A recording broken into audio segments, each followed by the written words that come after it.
नमस्ते, आदाब। मैं हूं दिव्यांशी और आप देख रहे हैं मैटनी शो। मैटनी शो में हमारे आज की सेगमेंट का नाम है बॉलीवुड किस्से।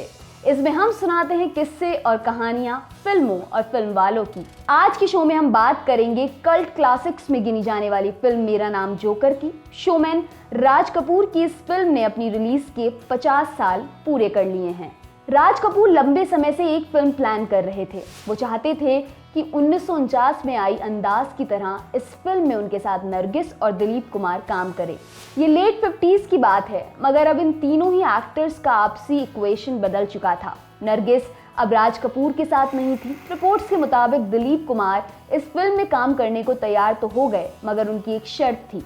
शर्त ये कि फिल्म के फाइनल कट की एडिटिंग उनके हिसाब से होगी। एडिटिंग फिल्म मेकिंग के लिहाज से बड़ा जरूरी प्रोसेस होता है। फिल्म में क्या और कैसा दिखेगा ये पूरी तरह एडिटर के हाथ में होता है। जाहिर तौर पर राज कपूर ने दिलीप साहब की ये शर्त नामंजूर कर दी। इसके बाद वो अपनी लव ट्रायंगल फिल्म के लिए देव आनंद के पास पहुंचे। किसी वजह से देव साहब भी वो फिल्म नहीं कर सके। फाइनली राज कपूर ने बॉक्स ऑफिस पर एक के बाद एक कई धमाके करने वाले एक्टर राजेंद्र कुमार को अपनी फिल्म में कास्ट कर लिया।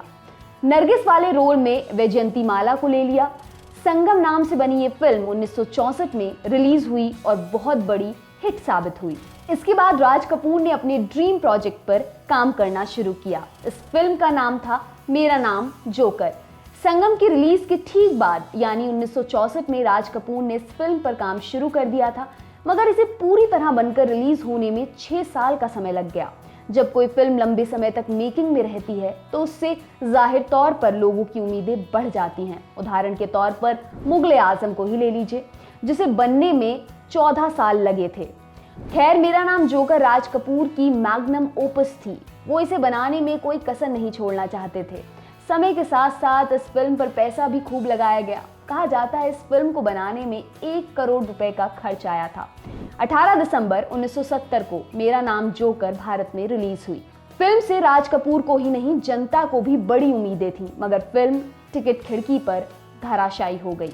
जानने वाले कहते हैं कि इस फिल्म के पिटने के बाद राज कपूर ने खुद को शराब में डुबो दिया था। मगर क्या वजह रही इस फिल्म के पिटने की? इस सवाल के जवाब समेत मेरा नाम जोकर की मेकिंग से जुड़ी तमाम बातें हम आगे जानेंगे।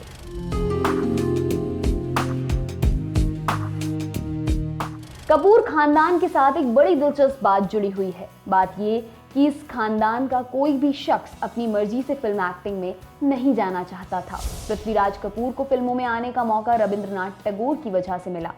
असिस्टेंट रहे राज कपूर को उनके डायरेक्टर ने हीरो बना दिया और अब बारी थी ऋषि कपूर की। यूं तो ऋषि ने 2 साल की उम्र में ही अपना फिल्म डेब्यू कर लिया था, जो 1955 में आई फिल्म श्री 420 के गाने प्यार हुआ इकरार हुआ में दिखाई दिए थे। जब फिल्म की हीरोइन नरगिस मैं न रहूंगी तुम न रहोगे फिर भी रहेंगी निशानियां वाली लाइन गाती हैं, ठीक उसी समय ऋषि अपने 2 और भाइयों के साथ पासिंग शॉट में नजर आते हैं। अपनी बायोग्राफी खुल्लम खुल्ला में ऋषि कपूर बताते हैं कि नरगिस ने उन्हें चॉकलेट का लालच देकर ये सीन शूट करवाया था, मगर वो मेरा नाम जोकर को ही पहली फिल्म मानते हैं जहां उन्हें फिल्म मेकिंग के प्रोसेस से प्यार हो गया। अपनी किताब में ऋषि फिल्म मेरा नाम जोकर में अपनी कास्टिंग का किस्सा भी सुनाते हैं। ऋषि बताते हैं कि एक दिन पूरा कपूर खानदान डाइनिंग टेबल पर बैठकर डिनर कर रहा था। इसी समय राज कपूर ने बड़े कैजुअल तरीके से ऋषि को फिल्म की स्क्रिप्ट पकड़ा दी। इसके बाद उन्होंने अपनी पत्नी कृष्णा से ऋषि को अपनी अगली फिल्म में कास्ट करने की परमिशन मांगी। कृष्णा मान गई, मगर उनकी शर्त ये थी कि फिल्म की शूटिंग का असर ऋषि की पढ़ाई या स्कूल के अटेंडेंस पर नहीं पड़ना चाहिए। राज कपूर ने उन्हें आश्वासन दिया कि वो ऋषि कपूर के सीन्स सिर्फ वीकेंड पर शूट करेंगे ताकि स्कूल का कोई पंगा ना रहे। ऋषि अपने करियर के बारे में हो रही डिस्कशन सुनकर एकदम पम्प्ड अप हो गए। वो एक्साइटमेंट के मारे डाइनिंग टेबल से उठे और दौड़कर अपने कमरे में चले गए। हड़बड़ दड़बड़ में ड्रॉर से कॉपी पेन निकाली और सिग्नेचर करने लगे। लोगों ने पूछा क्या हो रहा है भाई? तो ऋषि ने बताया कि वो अपने ऑटोग्राफ की तैयारी कर रहे हैं। फिल्म मेरा नाम जोकर के पहले सेगमेंट में ऋषि कपूर ने अपने पिता राज कपूर के बचपन वाला किरदार निभाया था। इस फिल्म में उनके काम के लिए उन्हें नेशनल अवार्ड से नवाजा गया।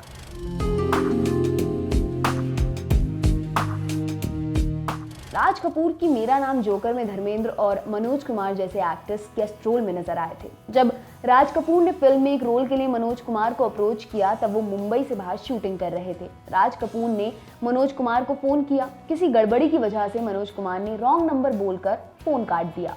राज कपूर को लगा मनोज उनकी फिल्म में काम नहीं करना चाहते, इसलिए उन्हें अवॉइड करने के लिए ऐसा कर रहे हैं। अगली बार दोनों की मुलाकात कंपोजर जय किशन के यहाँ हुई। बातचीत में राज कपूर ने रॉन्ग नंबर वाले वाक्य का जिक्र छेड़ दिया।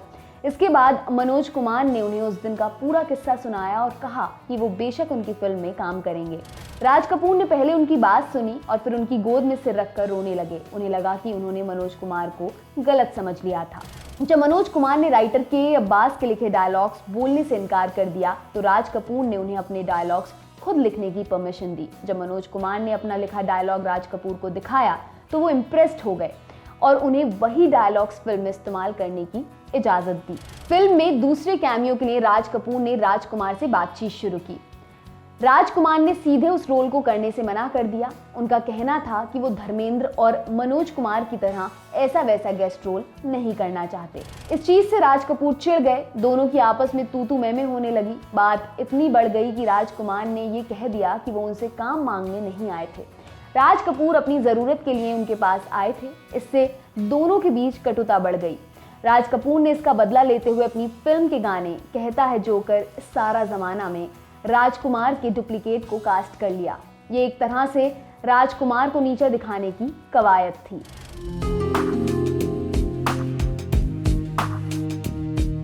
मेरा नाम जोकर के पिटने के पीछे की मुख्य वजह उसकी लंबाई बताई जाती रही है। शुरुआत में इस फिल्म की लंबाई 5 घंटे से ज्यादा थी। काट छाट करने के बाद उसकी लंबाई 255 मिनट यानी 4 घंटे 15 मिनट पर आकर रुक गई।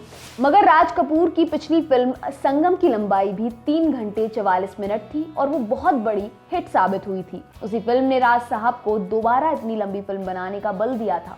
भारतीय सिनेमा इतिहास में 2 ही ऐसी फिल्में हैं जिसमें 2 इंटरवल हैं, पहली संगम और दूसरी मेरा नाम जोकर। टिकट खिड़की पर जोकर के ना चल पाने की एक वजह उसकी फिलोसफिकल अंडरटोन भी बताई जाती है, जो तब तक आम जनता की समझ में नहीं आया। मेरा नाम जोकर को ये कहकर प्रमोट किया जा रहा था कि ये फिल्म राज कपूर की जिंदगी से प्रेरित है और ये फिल्म प्रेरित थी भी, मगर बड़े अप्रत्यक्ष तरीके से। पब्लिक को वो बात पसंद नहीं आई। 3 अधूरी प्रेम कहानियों की मदद से राज कपूर ये समझाने की कोशिश कर रहे थे जोकर किसी एक व्यक्ति का होकर नहीं रह सकता, वो जनता का है। ये कहीं ना कहीं उनकी खुद की लाइफ से जुड़ी हुई फिलॉसफी थी, मगर उनकी ये बात जनता ही नहीं समझ पाई। फिल्म ये कहना चाहती थी कि चाहे जोकर की लाइफ में तमाम मुश्किलें आए, मगर वो जो कुछ भी करता है दूसरे लोगों के लिए करता है। पब्लिक को ये लगा कि फिल्म का नाम है मेरा नाम जोकर, मगर उसे देखकर हंसी नहीं आई। इसीलिए कहा गया कि मेरा नाम जोकर अपने समय से आगे की फिल्म थी और वो बात सही भी निकली। अपने दौर में ये फिल्म फ्लॉप रही, मगर बीतते समय के साथ इसकी फॉलोइंग में भारी इजाफा हुआ और अब यानी रिलीज के 50 साल बाद इसे हिंदी सिनेमा के क्लासिक्स में गिना जाता है। वर्ड ऑफ माउथ फिल्म के खिलाफ चली गई। फिल्म देखकर जो भी जनता बाहर निकली वो इस फिल्म से संतुष्ट नहीं हुई। साथ अपने समय के लिहाज से काफी बोल्ड फिल्म भी थी। एक स्टूडेंट और उसके टीचर के बीच प्रेम वाला एंगल लोगों को ठीक नहीं लगा। उस दौर में पूरा परिवार एक साथ फिल्म देखने के लिए सिनेमा घरों में जाता था, मगर मेरा नाम जोकर में कई ऐसे सीन्स थे जिसने फैमिली ऑडियंस को असहज महसूस करवाया। यही सब चीजें फिल्म के खिलाफ चली गईं। ये तो गिनाने वाली वजहें हो गईं। असल में कोई भी एक्टर या फिल्म मेकर पुख्ते तौर पर ये नहीं बता सकता कि उसकी फिल्म क्यों चली या क्यों नहीं चली।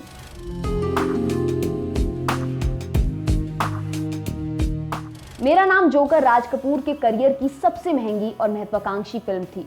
इसको बनाने के लिए उन्होंने अपने घर से लेकर RK स्टूडियो तक गिरवी रख दिया था, मगर फिल्म पिट गई। अब राज कपूर के सामने सबसे बड़ा सवाल ये था कि अपना घर और स्टूडियो कैसे बचाया जाए। राज कपूर चाहते तो उस खस्ता हाल में भी हिंदी फिल्म के किसी भी सुपरस्टार के साथ काम कर सकते थे, मगर इस बदहाली के दौर में उन्होंने एक और बड़ा रिस्क लिया, 2 नए लोगों को लॉन्च करने का रिस्क। मेरा नाम जोकर के बाद राज कपूर ने बॉबी नाम की फिल्म प्लान की। इस फिल्म से वो अपने बेटे ऋषि कपूर को लीड हीरो के तौर पर लॉन्च करने जा रहे थे। फिल्म में ऋषि के ऑपोजिट कास्ट किए जाने के लिए नीतू सिंह और डिम्पल कपाड़िया को शॉर्टलिस्ट किया गया।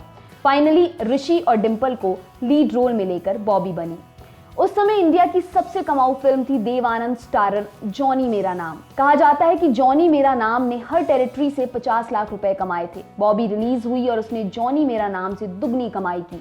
3 रोमांस फिल्म बॉबी इंडिया में ब्लॉकबस्टर साबित हुई। इस फिल्म ने असल मायनों में राज कपूर की सारी आर्थिक समस्याएं दूर कर दी। ऋषि और डिंपल रातों रात स्टार बन गए, लेकिन इस फिल्म के बाद डिंपल एक्टिंग से दूर हो गई क्योंकि बॉबी की रिलीज से 6 महीने पहले उनकी और राजेश खन्ना की शादी हो चुकी थी। तब डिंपल कुछ 16 की रही होंगी और काका 30-32 के आसपास। मैटनी शो में आज के लिए बस इतना ही। कल फिर मुलाकात होगी, तब तक के लिए बने रहें हमारे साथ और देखते रहें दी लल्लन टॉप। शुक्रिया।